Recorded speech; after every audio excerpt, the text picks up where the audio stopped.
Hello and welcome to episode 94 of Stitched in Sweden. I'm Maria and you can find me on Ravelry and Instagram as Stitched in Sweden. Today I'm back after a 2-year hiatus.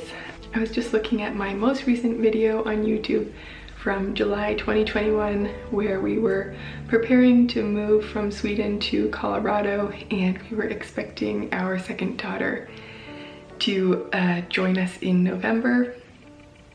So a lot has changed since then.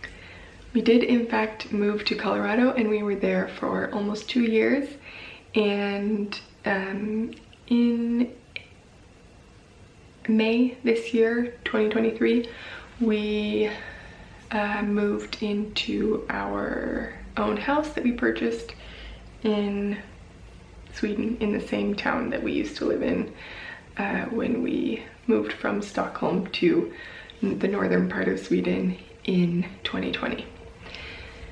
So now we live here with our almost 4-year-old daughter Eloise and our almost 2-year-old daughter Eleonora, and we are doing lots of house projects and renovating our bathroom and trying to get settled into our new routines here, back in Sweden.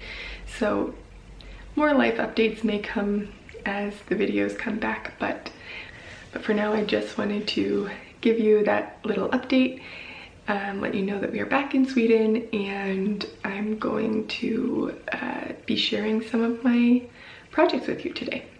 So let's get right down to it. I have a new pattern that I'm excited to share with you today that's currently in the test knitting phase, and I am currently working on my 5th version of this pattern.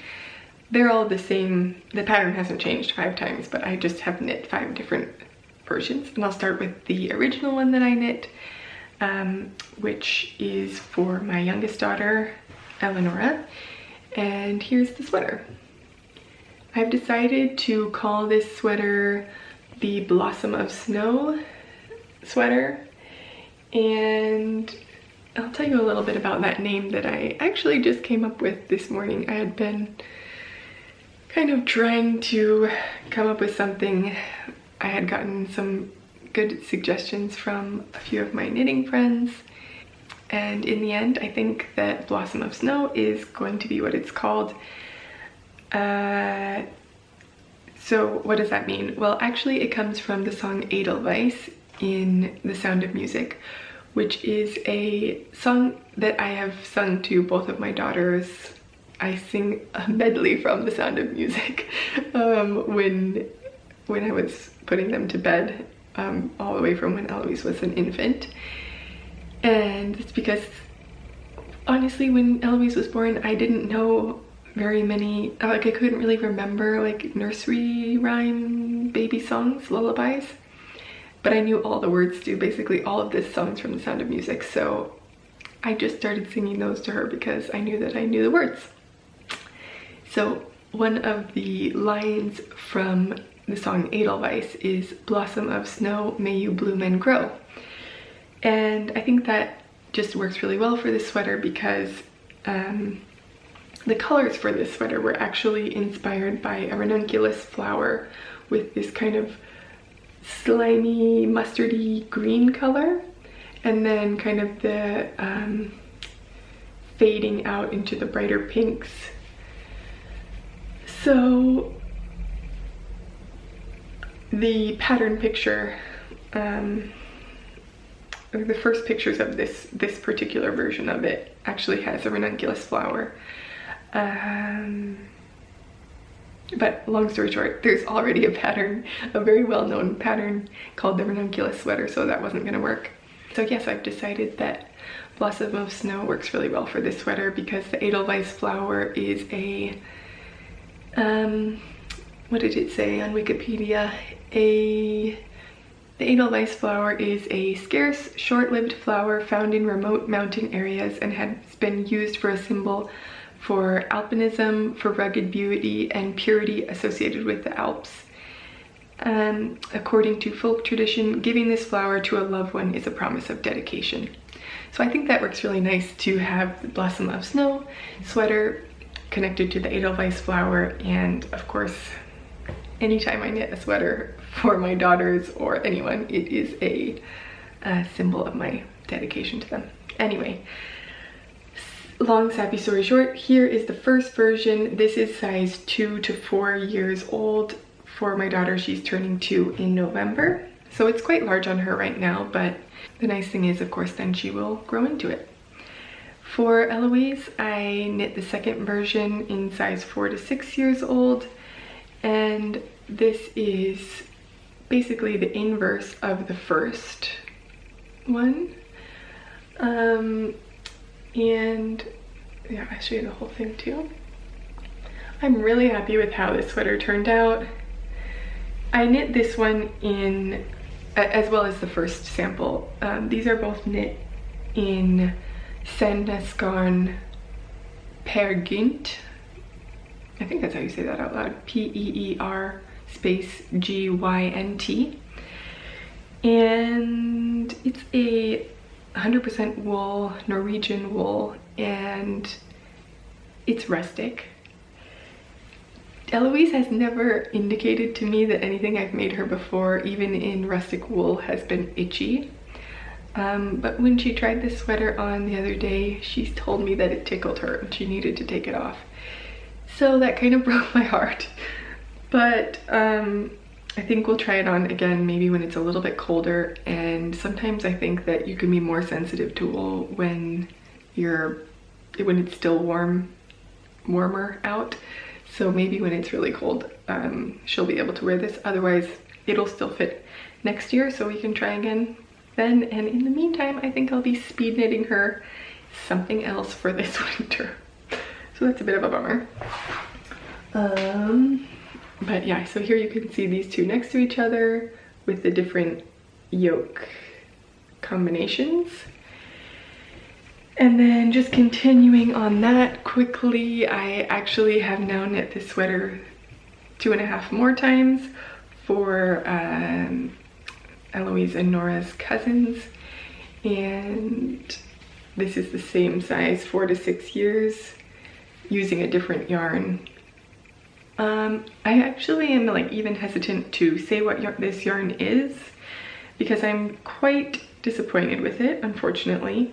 It's a commercial yarn, but still the dye bled so much, and I didn't know that as I was knitting it, obviously. It was only after when I washed it, which is just really a bummer when you've done color work and this was intended to be white and now it's pink. So yeah, that's really disappointing. But I think it still looks really nice because obviously there are other colors of pink in this sweater, and I know that the intended recipient for this really likes pink, so it'll be fine. The sweater is really soft, and I'm sure that Eloise would prefer this yarn to her itchy, tickly sweater. But yeah, I guess it's a lesson to, especially if you're planning to do a colorwork sweater with high contrast, to maybe make sure that your yarn isn't bleeding beforehand. The thing is that even after the first time the sweater, I knew that the yarn was bleeding. I decided to wash the yarn, and even after washing it, like honestly 10 times, it didn't stop bleeding. So this one isn't washed yet, and I mean, the main color of the yarn is washed separately, so I had to it was like balled up in like a commercial yarn ball. I had to wind that off into a skein, wash it, dry it, and then re-ball it up so that I could knit from it. So it was like really just time intensive for, you know, you just want to start knitting. But I haven't washed this one yet, it's not blocked yet. I'm thinking maybe that I just try to soak it in vinegar first and see if that can set the dye or something, but I'm just not sure yet. So this one is size 8 to 10 years. It's also for a cousin and in a totally different color scheme, as you can see, and also in the same yarn. because I had already bought all of this yarn for these 3 sweaters for the cousins before I knew that it was a miserable bleeding mess. So the last Blossom of Snow sweater that I'll show you before we move on to something else, and I can talk about that again later once it's published, is the one for the oldest cousin, and the other 2 are for my nieces. This one is for my nephew, and he really likes black, and he requested black with navy blue and a pop of wine red. So this is his. Also not blocked, not finished obviously. I think I'm close on the body. This is going to be a size 10 to 12 years. This is the largest size that will come in the pattern, and the smallest size is 1 to 2 years, so that you know that range. I need to pull this out and start working on it again, but unfortunately my motivation for knitting these kind of really went downhill when I just got so bummed out about the color bleeding, because then it's just like you're knitting all this intricate color work and wanting it to be a certain color, and then the yarn bleeds, which is really unfortunate. I have a couple of other knitting projects that I wanted to share with you. One that's finished but not blocked, and it really needs a block actually. I finished this while we were most recently in Colorado this summer for a visit. And I knit this hat, which just looks kind of funny. I knit this hat in Stress Knits yarn favorite base, which is her fingering weight yarn. And it's the Mountain Mama color, which is a beautiful dark green olive color. And the mohair that I used, held double with it, was Knitting for Olive, their mohair base, which I'm pretty sure is a silk mohair combination. And that was also, I think it's called Olive or something. This hat still needs to be blocked because when I put it on my head, it has this funny point. And the pattern designer, the pattern suggests that you should blow up a balloon and stick the balloon in the top so that the hat can get a nice shape while you block it. So I just haven't done that yet. I should maybe just do that today because it's definitely fall here, and pretty soon it's gonna be hat weather. I mean, it is hat weather already. I just delay wearing hats as long as possible because I really don't like wearing hats still. Let me tell you, this pattern is from a Swedish designer. The pattern is both available in English and Swedish, at least. It might be in other languages as well, I'm not sure. It's the Kajsa hat. The pattern is by Sarah Stark, and that's spelled K-A-J-S-A, Kajsa hat. She said that you needed to have,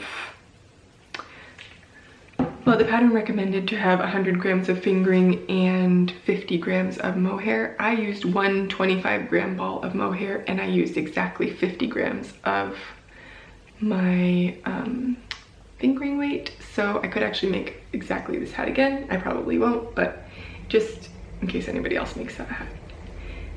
It's nice to know that you just need half. I have 2 other works in progress when it comes to knitting that I wanted to share, and the first is the Cozy Classic Raglan. I think it's called the Cozy Classic Light. It's the fingering weight version of that pattern, and I am knitting it in Spun Right Round. I think it's called Spun Right Round Classic Sock. It's a fingering weight sock yarn. It's like multiple plies, you know, it's not like a 2-ply high twist sock yarn like the Stress Knits Mountain Mama was. Here is this sweater so far. As you can see, I have split for the sleeves here, and it has a ribbed neckband and it's raglan shaping. This yarn looks a little bit more orange in the video than it actually is, but it's definitely like a kind of neon-y coral pinky orange. I'm just about finished with my first ball, and I'm now going to start alternating skeins for the next little part while I finish off this first ball and combine in the next ball of yarn. Sometimes I manage to alternate skeins for the whole project, but honestly, sometimes I think it's enough if the skeins look quite similar to just do a section, you know, where you're alternating, so that you don't get a hard line in case there's any difference in the dye lot, but also so that you're not having to manage multiple balls of yarn for a long period of time during the project. So I thought I would also show you, I don't know if I had made this 2 years ago or if it's newer since then. I think it's newer. This is my project bag, which is based on the Fringe Supply Co.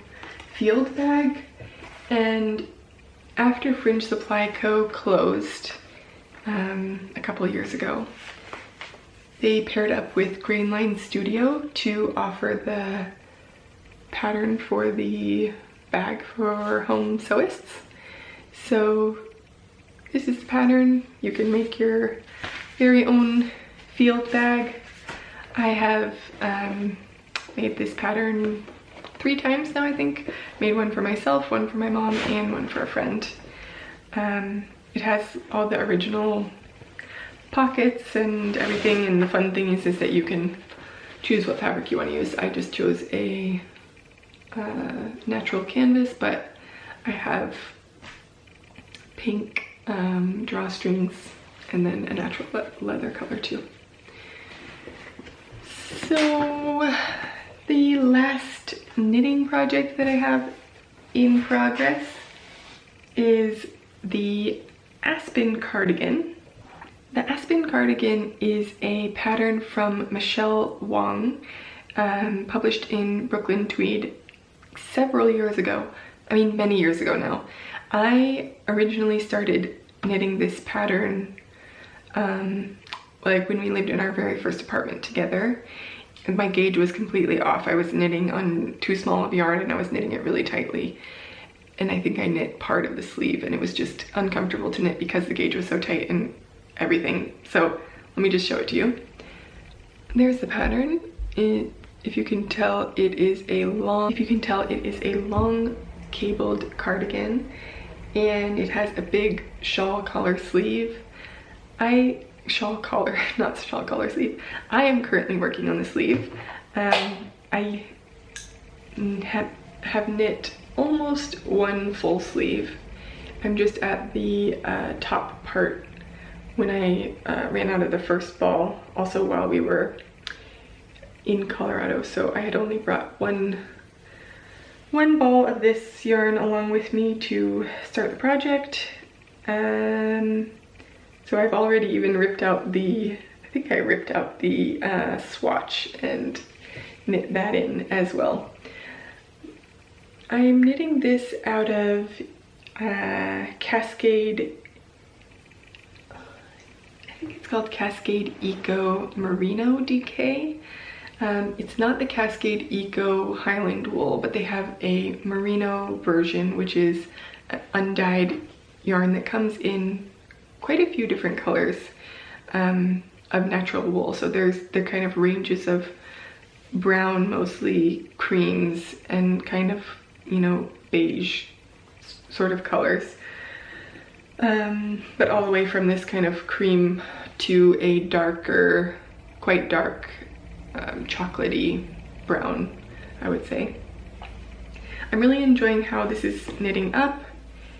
It's definitely something that I need to sit down with the pattern and focus on while I'm knitting it, so no children can be around. I don't think I could watch a podcast, but I wouldn't want to watch like a movie or something there. Not that I don't pay attention when I'm watching a podcast, but I could have something on in the background, like an audio book or something like that for this. But it definitely requires a more full concentration. I would love to have this done this winter. I don't know if that's gonna happen, but now that I have actually balled up the next skein of yarn for that project, I would like to actually get started with it again. So we'll see if that happens soon. Okay, so next thing I'd like to share with you is just a few sewing projects that I have, and then some fabric that I bought while we were in the US, and a few plans that I have for upcoming projects that I'm going to be working on. I have continued to sew the vast majority of my daughter's clothing. Sometimes there's been periods during the last 2 years, especially while we were moving, because we moved from Sweden to the US and then back again. We shipped our belongings with us both times, and that meant that my sewing machines were on a boat for a couple of months. And of course, during those times, they grow and seasons change, and so I complement some of their, I supplement their wardrobe with some clothes that I purchase. But for the most part, I tend to make their clothing, and I also tend to make most of my clothing. Of course, not today. Of course, today I'm not wearing something that I made, but you know, that happens. I'm gonna start out with what I just finished this weekend, because this was a project that I really just sort of needed to sew quickly out of necessity, because it's starting to get colder here, and my daughters are in daycare now, and you know, it's been quite a rainy summer and fall here, so as it gets closer into autumn and winter, they need to have really warm layers underneath their full like rain suits that they wear to school. So for Nora, my youngest daughter, I made her this zip up kind of suit, and this is a pattern from Brindle and Twig, which is a pattern company that I really like using for children's clothing. I've used their patterns for jersey clothing, like for t-shirts and leggings, for, you know, every size from newborn until now, where I'm at 4 years old, for Eloise. So those patterns have gotten so much use out of them. It's really fun to look in my pattern folders, which I'll show you that maybe as part of my studio reveal, kind of how I have been organizing my sewing patterns, because it's been really working well for me. So I have these folders, and I have basically all patterns I've ever traced out in there, and so I can see that, you know, I have every single size of these patterns. And for this particular one, this is called the Zip Up Coverall, I think. It's number 96 for them. I've made this for Eloise in a fleece when she was about a year old. I think I made the size 12 to 18 months. And Nora is, let's see, she's 20 months old now. That one is still wearable for her, but it's a bit tight. And so, you know, if you want to have some warmer clothes underneath, if you want to have some bigger layers underneath as well, then I thought for the winter and for the fall, she would need a larger one that she can comfortably wear clothes underneath. So this is made in a wool kind of felted fabric, I would say, almost like a boiled wool from Stuff and Steel, which is actually now called Self-Made. And you can see that it has a zipper, which is also from Self-Made. And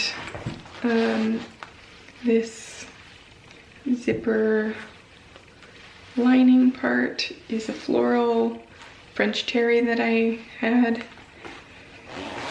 And I used a gray ribbing fabric that I had for the neck part, and the cuffs are actually in a cuffing fabric from Self-Made, but I really am not happy with the cuffs because the stitching is pretty sloppy and they just didn't come out as I wanted to, but they will work.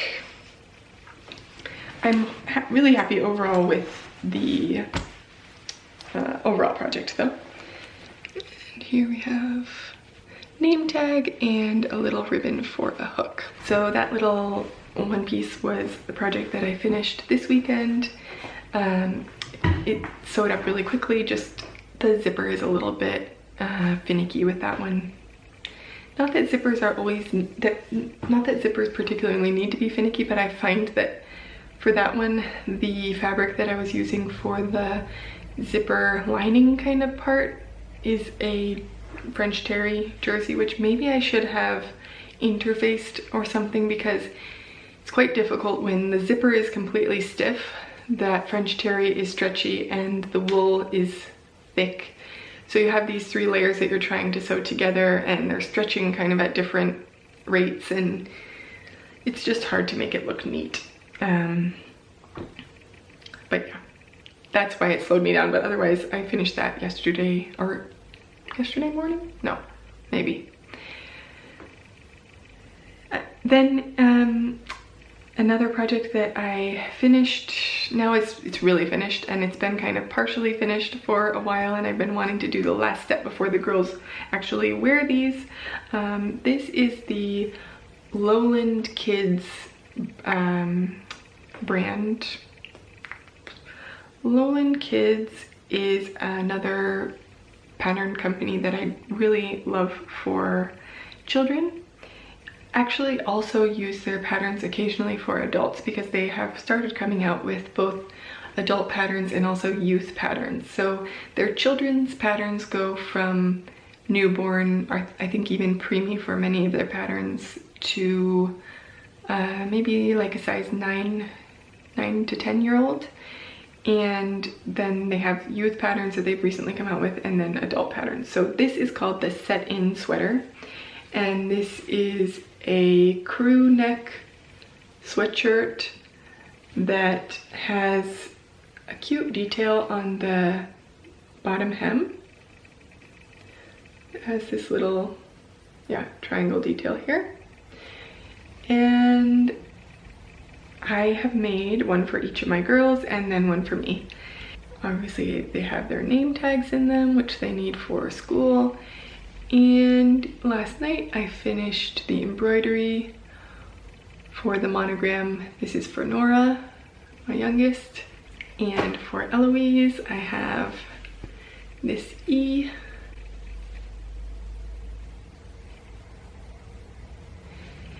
And I made these using a merino, I think it's called merino sweatshirting from We Are the Fabric Store, which is where I buy all my merino wool jersey that I use to make long underwear for the girls, and I've used it to make turtlenecks for myself.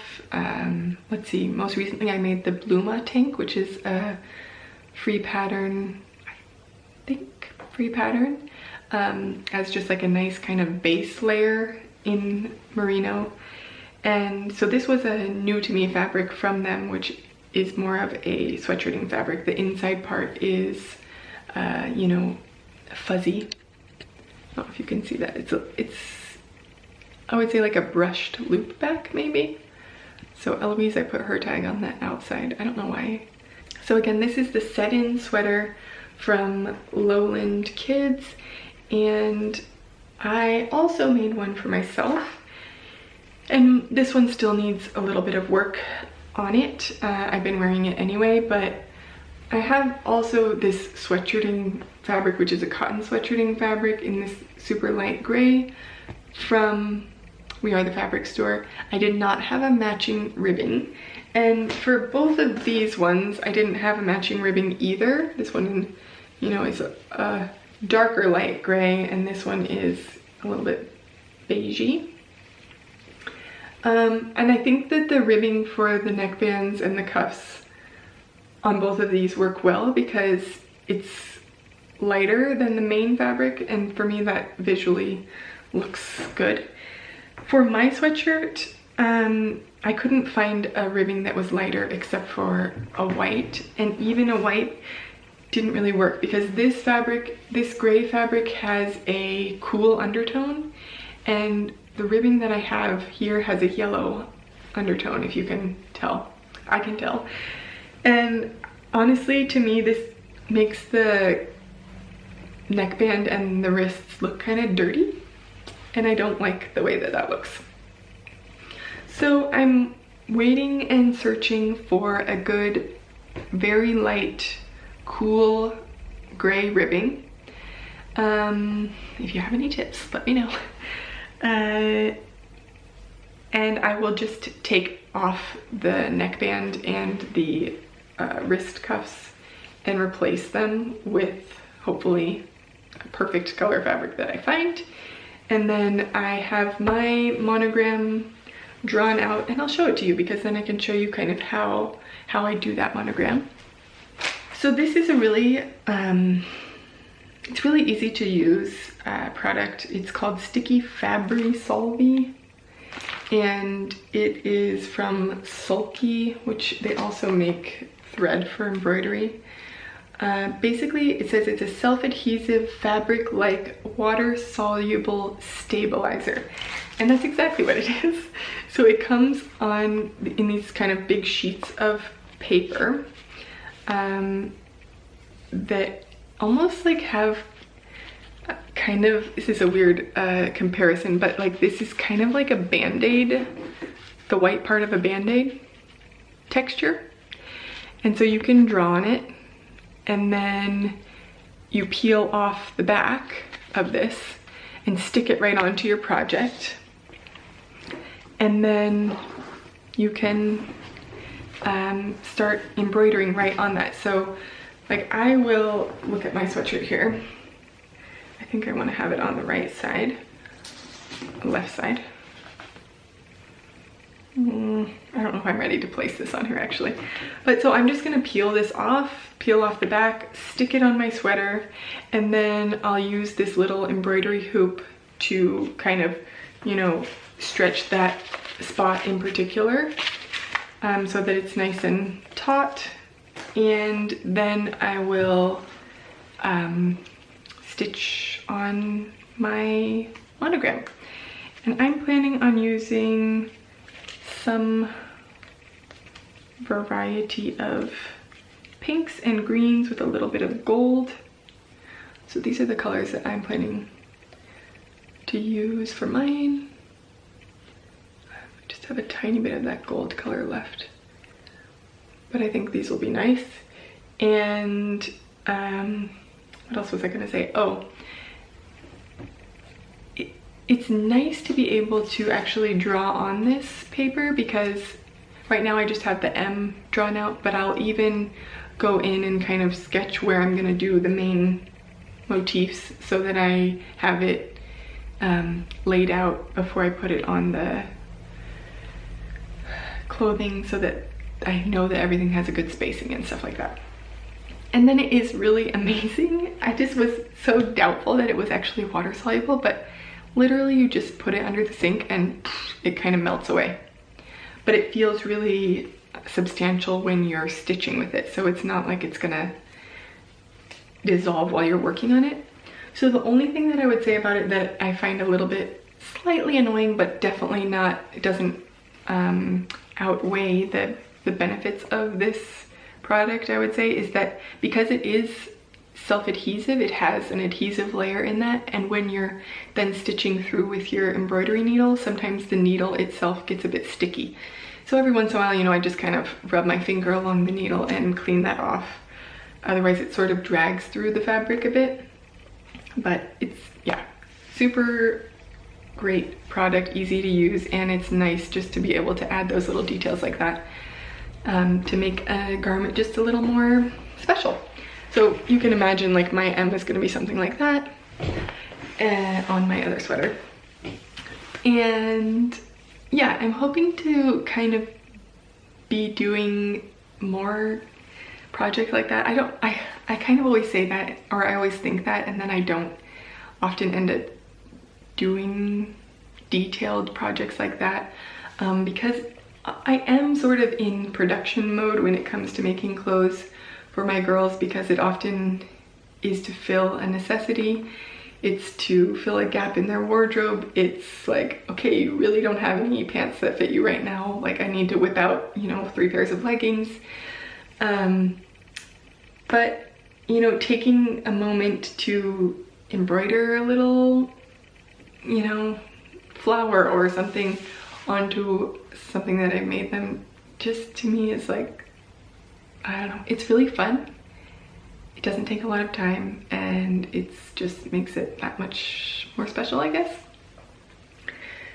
So I think I'm going to try maybe next year to give myself more freedom. Like, no one is giving me rules here, but to try to give myself more freedom to engage in projects which are less for just solely meeting a purpose, like meeting a need or a hole in the wardrobe, but also just like bringing beauty and enjoyment and just something a little special to the projects. Yeah, everything I guess doesn't have to be fully utilitarian, and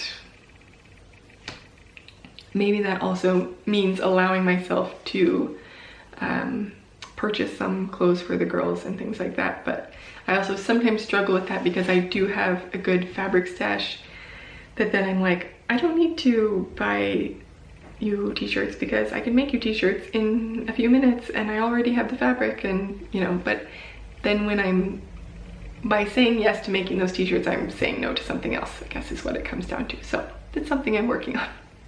I'm not working on it yet, but I would like to work on it. Okay, so last but not least, I thought I would share with you a couple of sewing projects that may be upcoming soon, mostly just to share with you some of the things that I bought while we were in the US, because I really like them, and they're fabrics and projects with the idea of making them for myself, and that doesn't always happen. That's kind of another part of this, like being intentional with my time and what I'm choosing to make.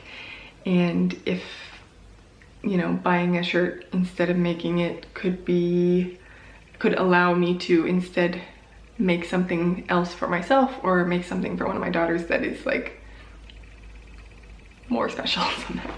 So anyway, when we were in Boulder, Colorado, which is where my parents live, I got the chance to visit Sobo, which is a new sewing shop in South Boulder. New, I think it's maybe now a year old or so. And they have a lot of beautiful fabrics there. And I picked up this Rifle Paper Co. rayon. I think this is maybe called the Birch pattern or something. It's an older print, I think, but I don't know. I have this rayon on a blue colorway that I made the Carolyn pajamas out of. For this, I just got a yard of this, and I'm planning on making a short sleeve, super basic tee woven t-shirt, which I don't have a pattern for yet, but I have a woven shirt that I bought at one point a long time ago that I really enjoy wearing, and it's now quite stained, and I thought it would be a good time to cut it apart and make a pattern so that I can use that as a base for some other projects for myself. So that is one from her shop, and then the other fabric that I bought from Sobo is this beautiful cotton twill fabric, and I think the color of this is called Basil. And she has an online shop too, so I don't know that she probably ships within the US, but yeah, this cotton twill in this green color that I think is called Basil. And my plan for that one is to make the Balanca flight suit, which I also got at her shop. And I'm planning on making the short-sleeved version, probably with the option of the tapered leg. Yeah, I like the idea of this. I like the idea of a jumpsuit for like when I'm doing house projects, when I'm gardening, or just when I'm around, because it seems like a practical piece of clothing. I really enjoyed wearing my Zadie jumpsuit. I've made 2 versions of that I've never shared on here, but 2 versions of that. Those are made out of a viscose fabric that's much more like a, you know, dressy kind of fabric, so I wouldn't wear it like when I was painting, but I could see myself wearing this for house projects. So I would like to try out that pattern, and then I ordered a few fabrics from an online shop that I wasn't familiar with before, but it's called Jones and Vandermeer. That's their logo. They had a lot of beautiful fabrics that were just really speaking to me at the moment, and so I picked up a few, and I think they look really nice together. So clearly I was in a certain mood, color mood at that moment. Yeah, so I'll just show you some of these. This viscose fabric that I'll show you first is by Liz Taylor, and it's made in France. She has beautiful fabrics that she designs, and I also think that she designs, I think she has a yarn line of her own. And so this is viscose, and I got the inspiration for the colors for Nora's N from this fabric. So I think there was only, it might have only been 0.7 meters or something of this. It was interesting on that website actually. Some of their fabric, it's a US shop, and some of their fabric was sold in meters and some of their fabric was sold in yards. So I guess depending on the origin of the fabric. So this one is made in France, so it was sold in meters. Pretty sure this is 0.7 meters. So I'm planning also to make a similar top as the one that I'll make with this. Just kind of like a t-shirt, a woven t-shirt is the idea for that. One of the kind of blouse patterns that I've also been looking at and thinking about when it comes to kind of those drapier fabrics is the Closet Core Knits blouse. I like all versions of this pattern actually. There's 3 different versions. The dress, this kind of peplum short sleeve, and the long sleeve blouse. And I saw this first sewn up, or when it kind of first caught my eye, was on Guthrie and Ghani's podcast blog YouTube channel, where Lauren, the shop owner, she designed some fabric, and I think it was for an anniversary for her shop, and she made this pattern a lot of different versions of it in her fabric.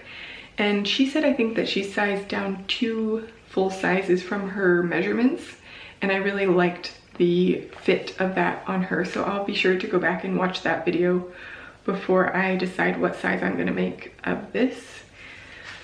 But yeah,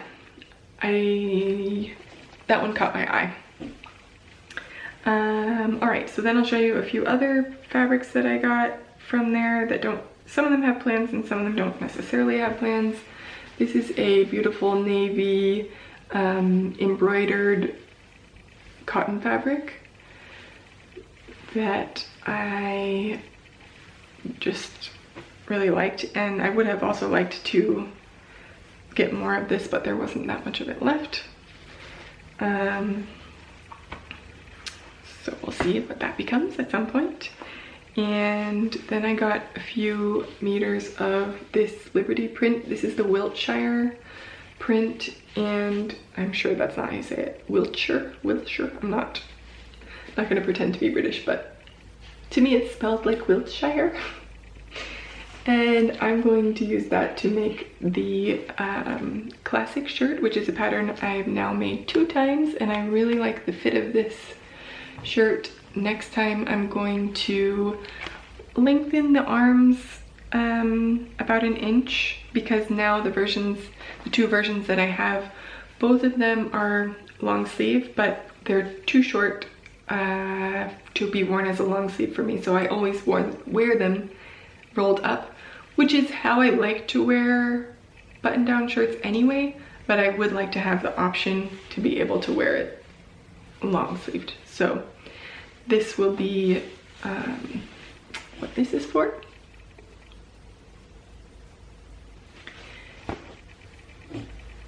I picked up a little bit of Atelier Brunette. I think this is a Model viscose, maybe. Super soft. Let me see if I got 2 layers there. Super soft, nice and drapey fabric, which I think could be really nice as a skirt or a dress. And I think, like, if I could imagine this being a skirt with, even with like this as the blouse, even though it's like kind of crazy pattern combination, they have the same colors in them. This could be a blouse with, like, you could wear it kind of open with a white camisole underneath, for example, or like this as a skirt with, this is another fabric that I got, which is an embroidered cotton voile fabric. Voile? I'm sure it's a French word. Let's see if you can see that a little bit. Yeah.